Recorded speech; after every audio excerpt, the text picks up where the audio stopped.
If you would like to get your song reviewed, dear listener, there's the filthy capitalist option. As Sori says, $125 gets you straight to the head of the line. You don't have to be a part of the alliance. You don't have to be part of the group. Wait a minute. And the biggest thing is you don't have to wait. You hop, skip, and jump right in front of everybody. $125 gets you there. You do that 3 times, and you get mashed down to the $75 rate for perpetuity. Yes! Also, there is a band review option. So if you've got a band and you're trying to get your band some exposure, hit me up at vinsori@gmail.com, and I'll show you the details about how to pull that off. You can also jump on Patreon, and there is a option on the tiers to be able to get your band reviewed. Yep. Obviously, we can't lie to you, so we can't guarantee a positive review. Get what you get. It's just rubbish. Rubbish. Rubbish. That's British for garbage. My favorite is a community option. $1 at the gate gets you in at Patreon. You get to join an alliance. The alliance joins their points together, and that helps determine what songs that we do. The alliances hang out on Discord. Message me on Patreon to get the link. And they do all kinds of other cool things. They do Minecraft, Dungeons and Dragons. Yeah. It's really a community within the community. Anybody can go on the village, facebook.com/Vin and Sori. There's 160,000+ people on the channel. What's cool about the Discord is that it offers a real opportunity for community connection, friendship, that type of thing. And it's on Discord, so if you're not a Facebook person, it's for you. You start off at $1. Right. Plus you get exclusives. Sori and I are working on a song. So the first 15 seconds of that was on Patreon. Also, at $15 tier and above, when we actually debut the video, they're going to be there live with us. There you are, dear listener. Buy our merch. Buy our merch indeed. Chow shall lead them. To buy our merch. Yes, sir, dear listener Bob. All right, guys, here we go. Song number 1 is Gil Scott Heron. And the name of this is The Revolution Will Not Be Televised. I feel like Rage Against the Machine had a song with those lyrics. Oh, really? Or something. I don't know. Or some. Anyway, okay, here we go.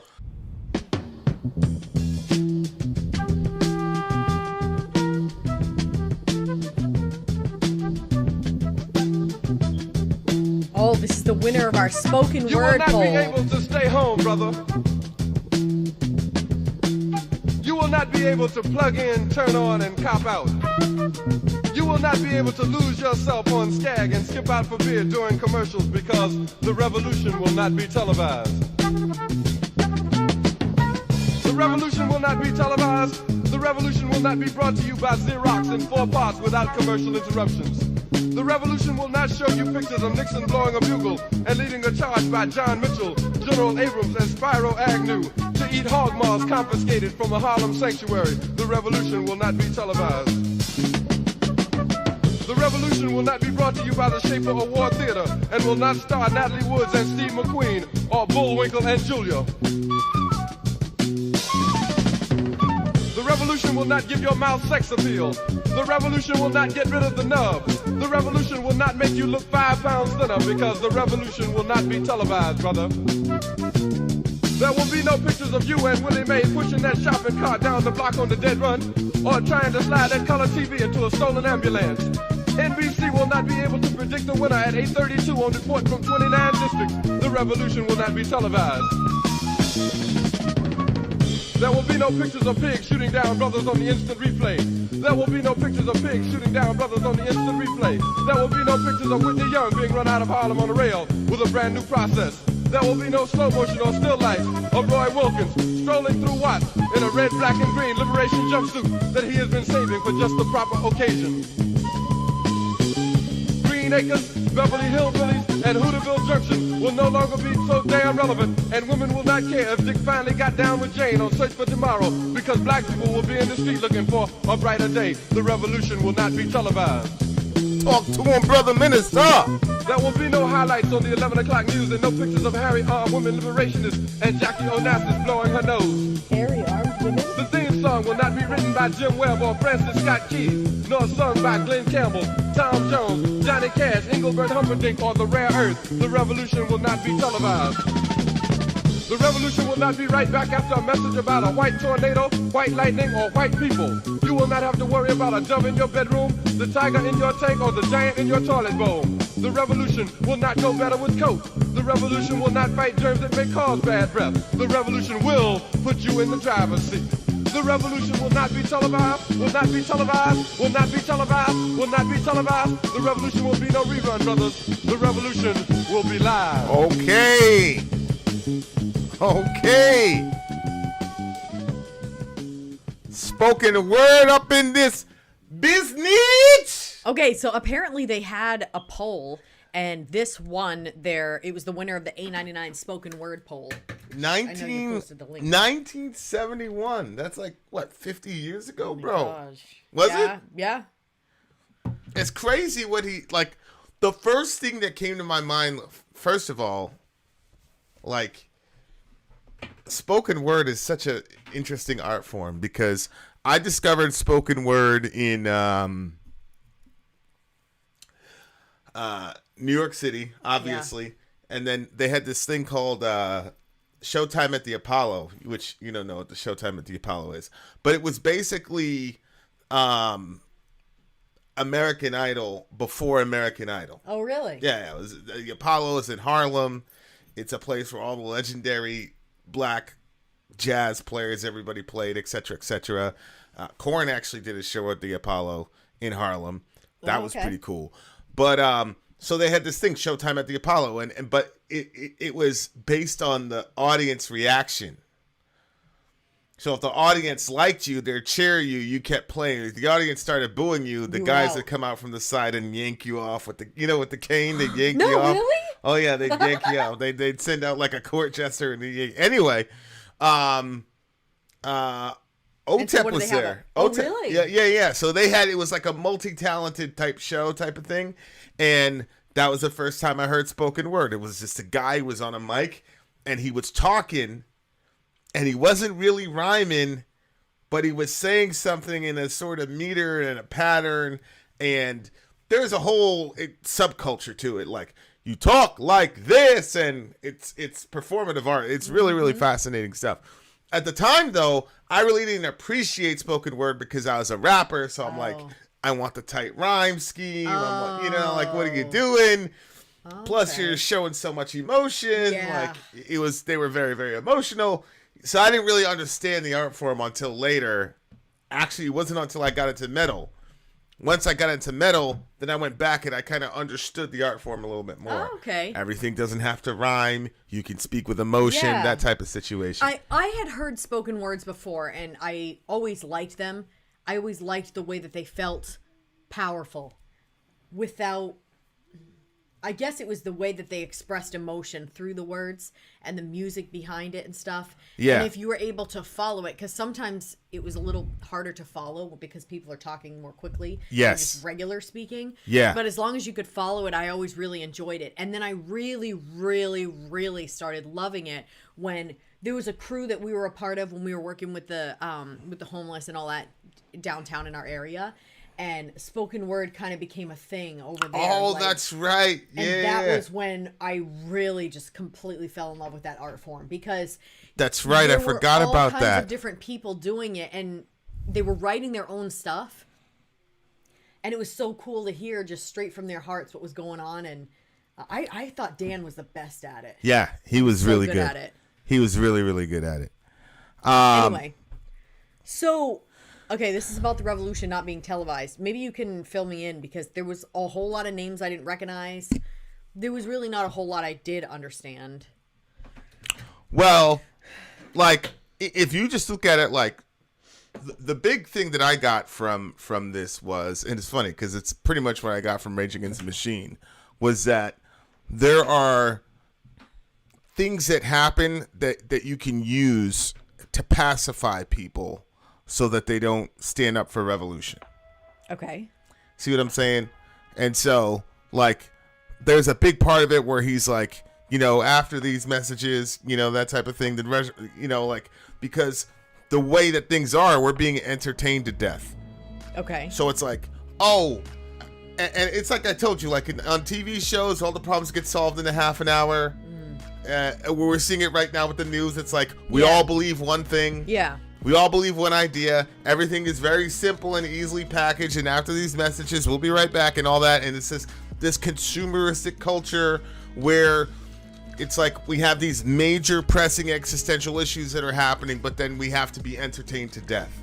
So like in the same world where we might be on the brink of nuclear war, we're also worrying about Kim Kardashian and Kanye and all the rest of it. So like on the same train tracks, weird, you have this kind of crazy world we're in. And I mean, right now it's a bad example because everybody seems to be pretty locked in, actually. Whether or not you agree with people's take on the Russia-Ukraine, at least people are like invested in it.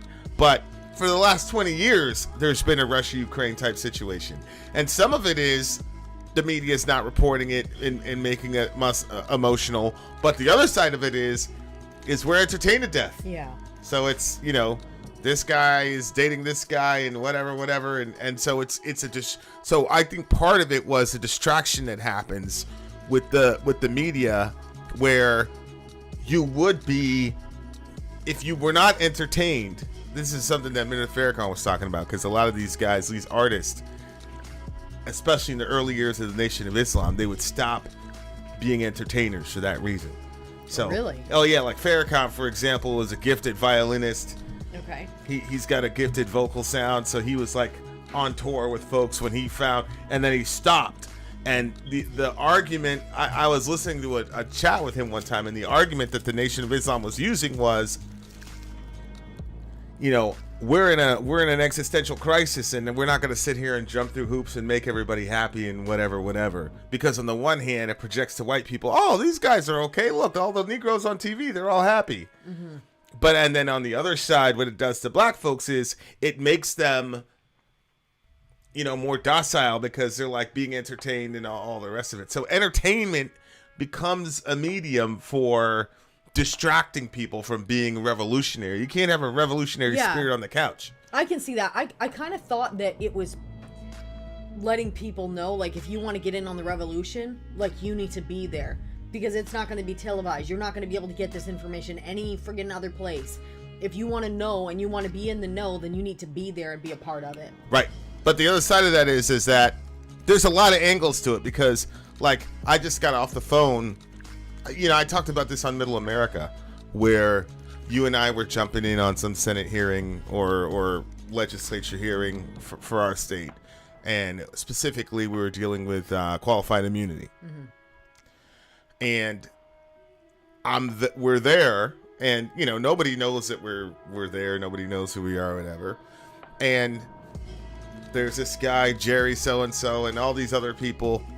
And so they introduce you and they ask you what you do. Yeah. And so when the Jerry guy showed up, he goes, well, I run an ice cream company with my partner. It was the freaking Jerry from Ben and Jerry's was there to testify, because they're from Vermont, was there to testify about qualified immunity and working towards justice and all that.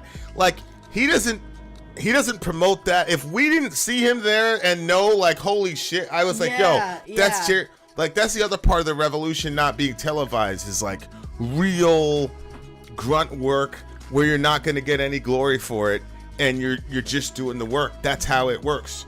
That's how shit actually changes. Yeah.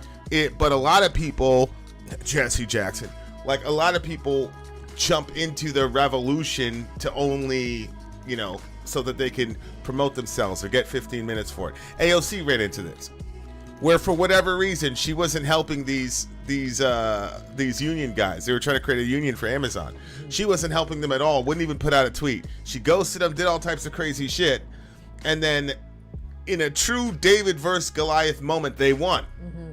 And then AOC puts out a tweet, so she got massacred for that. Oh. But that's a part of it. Yeah. Like, and it's on crack now. It's like, there's all the, people talk about virtue signaling, which I try to stay away from accusing people of, because how can you know what's going on? But, like, there is a major element, like, YouTube does it.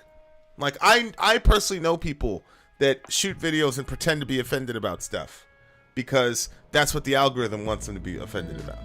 So they know how to manipulate, and all of us do. Like, if you've done this and this is like your source of income, how to put videos out so that you act like you're outraged and you're part of the revolution, but it's in reality, it's just It's just to get. It's just what YouTube wants you to do, and everybody knows it. Yeah. So, like, it's unbelievable, but because there's an intersection between putting food on the table and putting out a certain kind of message. Mm-hmm. You know what I'm saying? Yep. And that's why, like, I'm not even mad at those folks. Like, I'm not even mad. I have no judgment for them whatsoever.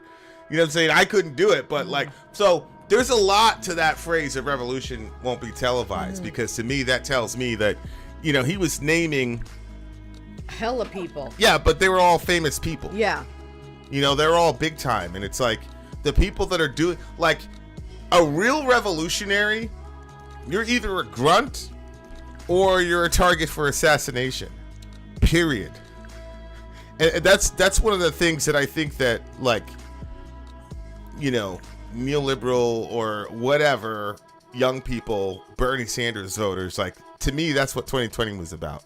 It's just about realizing that anytime you have a revolution and you're dealing with people who legitimately believe they should rule the world, the idea that they were not going to play dirty with Bernie Sanders and all the rest of it, like, the naive understanding of how these people operate, like, true revolutionaries get assassinated. So they're just a figure. I mean, at the end of the day, a true revolutionary figurehead is just a guy who's a rallying point for other people to do the real work. Because that guy, you can assume he's going to die. Mm-hmm. There's a reason that Martin and Malcolm didn't make it out of here. You know what I'm saying? Exactly. Like, so a lot of times you have people, young people now, using terms like revolution and all the rest of it, not realizing there's going to be a heavy cost to pay. And more so now than ever, because the ability to consolidate power and capital, like, so many people are so happy about this Elon Musk thing where he's like, oh, Elon is the Messiah, he's going to save us from Twitter, not realizing that the very fact that it takes a multi-quadrillionaire to buy $9 billion worth of stock, so that, like, literally now billions of people are staking their freedom of speech rights on one guy. Like, nobody sees how messed up the entire system is. Like, the system is screwed if we can be beholden to one guy. And everybody's all happy now, not saying, like, to me, the Elon thing is, like, one of the worst things that can happen, because he might, like, sort of half fix something so that we don't push for a internet bill of rights or whatever. Because I really think, like, we need something constitutional. We need something constitutional and in stone, either at the world level, at least at the federal level for Americans, that gives us that. Yeah. But now you got a celebrity like Elon, so now the revolution is televised because Elon's going to take care of it. So now you're going to have less people pushing for a digital bill of rights. And I'm like, that guy's a billionaire. Like, he's still on their team. Like, so anyway, there's so many there's so many things like that. It's 3 billion, 9%. She's right. Okay, Alden's right. Okay, what'd you give the song? I'm gonna give this a 10 just because I know it has to be a classic, and I know that it has to be. It's just so relevant, and it's something I'm gonna have the boys listen to and write about and all the rest of it. Go ahead. I totally hear you. I think that it's definitely something that it just wasn't. But you know how I am on the topic. You know what I mean? So, like, for me, it wasn't moving. And even the way that he did the spoken word, it didn't even sound emotional. I could tell. Figures. Yeah. Just hurry up and give your terrible score. We 7.9. continue. Unbelievable. Good job. At least Amy Lee knows the score. 9.9, 10. Thank you. Thank you to everybody with some culture. Okay. We shall return, dear listener. Vin out. Sori out. Gone.